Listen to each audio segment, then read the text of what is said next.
За 5 дугаар бодлого. За энэ тэгштэй бүх шийдвэр үүсгэж байна.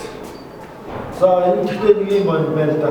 Тэг байх үед энэ нь бас тэг бол. Тэгэхээр энэ яг хөө гуруула тэг байх нэг шийд байна. За тийм учраас би энэ өгүүлж яхаа ондоо болно. Тэгээс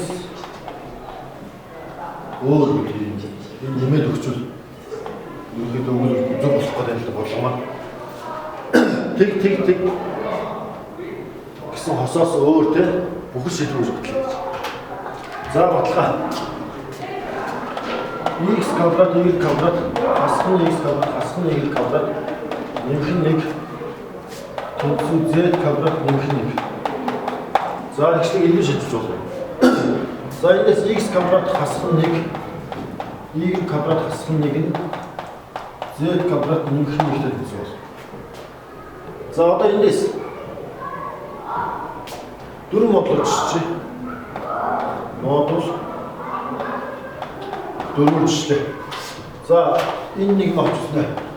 Тооны квадрат нь 0 эсвэл 1 үлдэглэл өгдөг. Модуль 4 0 юм 1 үлдэглэл. За энэ чанарыг ашиглая.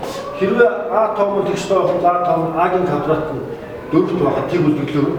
А сонгоо тоох нь бол А сонгоо тооны квадрат нь 4 байхад 1 үлдэглэл өгнө. За 1 юм уу 0 гэсэн үлдэглэл өгнө. За эндээс харъя. Тэр чанараас энэ Z квадратын дэрвэл юу болох вэ гэхээр X квадрат хасах нь 1 Y квадрат хасах нь 1.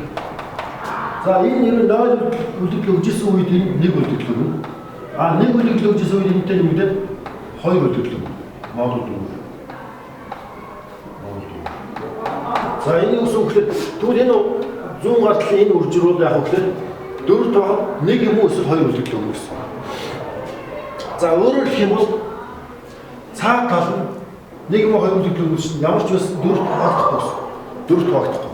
А 4 тоогдохгүй гэдгээс ямар дүгнэлт гарч болох вэ гэхээр X квадратаас хасах нь 1 нь тэг модуль 4 биш. За Y квадрат хасах нь 1 нь тэг модуль 4 биш гэсэн. Ийм болсон. За тэгвэл энэс юу байх вэ гэхээр одоо энэ тэгвэл ингэ биш чи X квадрат нь 4 модуль 1 биш. Y квадрат нь за энийг бас бичих юм бол Y квадрат нь 1 модулаар 4 биш гэсэн.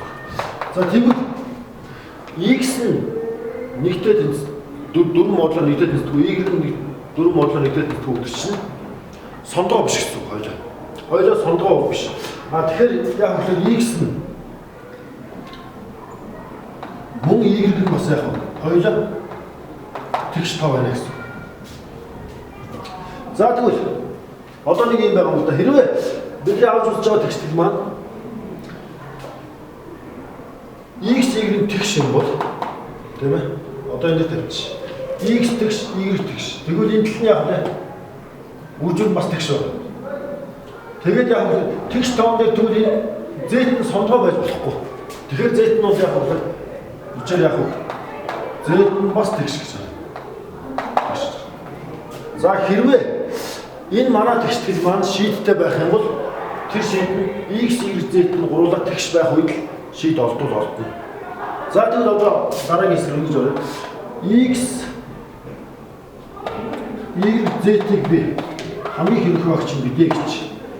За гурлаа тэгш үед шийд олдох учраас D гэдгсэн яг энэ дэр D гэсэн тэгш тоо байна гэж бодож байна. За тэгвэл X гэдэг бол D бүрчийн X1, Y гэдэг бол D бүрчийн Y1, Z гэдэг бол D бүрчийн Z1 гэж.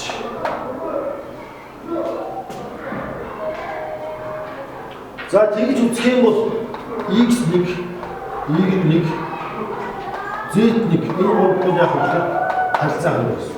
Өөрөөр хэлэх юм бол X, Y, Z 3 тооны хамгийн их багч нь D байх юм бол за D энд хийсэн дүгнэлтүүдээр бол яг хөдлөлт D ямарсан тэгш тоо байна гэж үзсэн. Шийдтэй байна. За тэр үед D гэсэн хамгийн их хэрэг багч нь бүгдийг авчихад X1, Y1, Z1 өгнө. харилцаа авах байна. За одоо энэ хэсгийг би анхны төслөлтөөр оруулж байна. Анхны төслөлтөөр. Энд дээр оруулж байна. Хэм бол юу болох вэ гэхээр d квадрат за би энэ сүсч. d квадрат x-ийн квадрат нь d квадрат y-ийн квадрат мөнхөн d квадрат z-ийн квадрат тэнцүү юу болох вэ гэхээр x-ийн 2-ын квадраттай үржүүлж байгаа шүү дээ. Тэгэхээр d-ийн 4 x-ийн энэ хоёрыг үржүүлэх гэсэн үг тийм. x-ийн квадрат үржих нь y-ийн квадрат. За эндээс d квадрат хаалгач. Хэм бол юу шилжих вэ гэхээр x-ийн квадрат мөнхөн y-ийн квадрат мөнхөн z-ийн квадрат тэнцүү d квадрат x-ийн квадрат y-ийн квадрат. За ийм болчихлоо. За одоо эндээс энэ тэнцлийг 4 модулж. За тэгвэл тооны квадрат нь за энэ бол юм байна. Энэ d гэдэг тоо маань түрүү энд юу гарсан бэ гэхээр бидний харуул хэвээр шийдтэй байх юм бол тэр тоол тэгш тоо байна. За тэгш тоо байгаас x-ийн квадрат мөнхөн y-ийн квадрат мөнхөн z-ийн квадрат тэг модуль 4 гэсэн. За энэ юу гэсэн үг вэ гэхээр за квадратын хэлбэр 4 хуваагддаг байна гэдэг бол энэ